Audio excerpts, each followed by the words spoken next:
Though the Second Crusade is mostly remembered for the conquest of Lisbon, it may have also brought Portugal its first queen.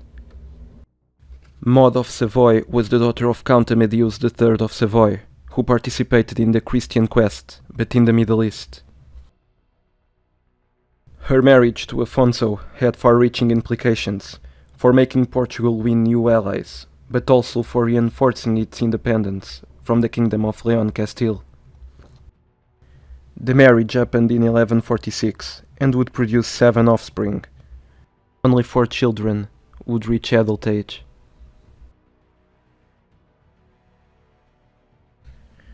After the siege of Lisbon, Portugal's military activity decreased significantly for the next decade, due to the necessary defense and reorganization of the new conquered territory.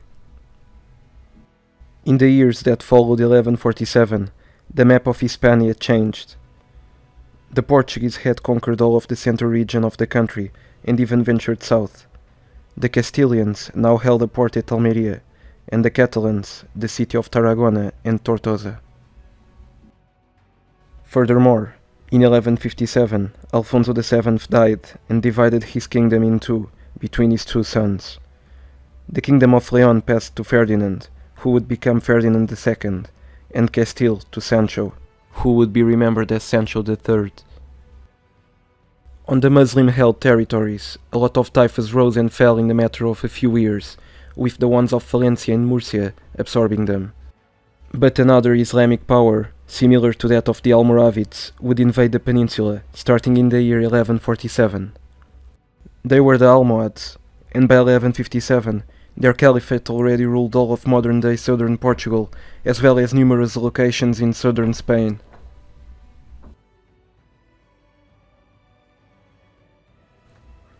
Returning to the Portuguese perspective, a decade after the conquest of Lisbon, King Afonso I directed his attention to the south, where he would start a series of military campaigns.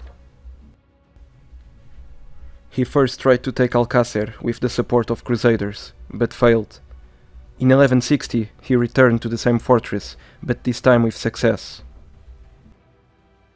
2 years later, Beja fell to the Portuguese. In 1165 it was the turn of Évora, Trujillo and Cáceres, while in 1166 of Montanches, Roraima, Serpa, Moura, Alconchel and Coruche. All of these conquests were made with one goal in mind, the reconquest of Badajoz, which the Portuguese were much closer, now than ever, to achieving. So, in May of 1169, the host marched to the city.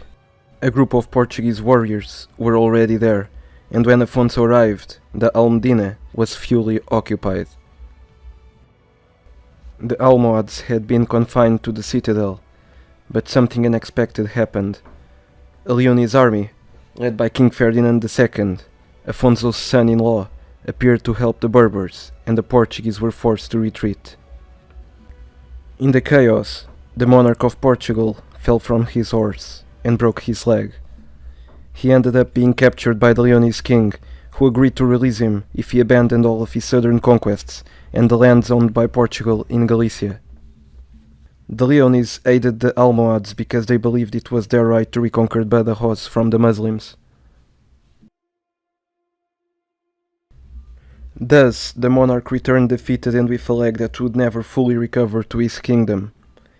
Although this did not mean the end of his military career, he placed his only living son, Sancho, as the military leader of the country. Either way, 2 years later, Afonso would participate in a new campaign. In this one, he reached and conquered the city of Beja, but a year later, the monarch decided to destroy the walls and abandon it, for he did not have enough men to station there. In September of 1173, the King of Portugal agreed to sign a peace treaty with his Almohad rivals for 5 years. What followed, from 1178 to the end of Afonso's kingship, were a series of raids and attempted conquests, fought on land and sea, between the Portuguese and Almohads. The Battle of Cape Spichel, fought in 1180, was particularly important, because it showed Portugal's ability to win battles in the sea, while the Siege of Santarém, of 1184, showcased the heavily outnumbered Portuguese garrison defeating and killing the Almohad Caliph. Because Sancho was the one in charge of the defense and expansion of the country by that time, I will cover that history on another video.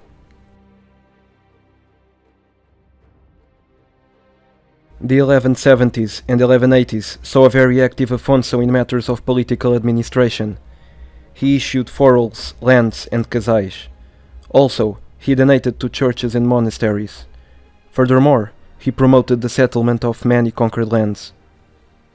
In addition to all of this, in the year 1179, the Pope issued the bull Manifestis Probatum, finally recognizing the Treaty of Zamora of 1143 as valid. Therefore, what was already obvious became officialized. Portugal was an independent kingdom. On the 8th of December of 1185, an almost 80-year-old Afonso closed his eyes for the last time.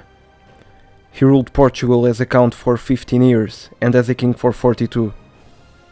57 years were thus devoted to leading the country, being in wars with his mother, stepfather, cousin and son-in-law, as well as with two of the most powerful Islamic empires in history.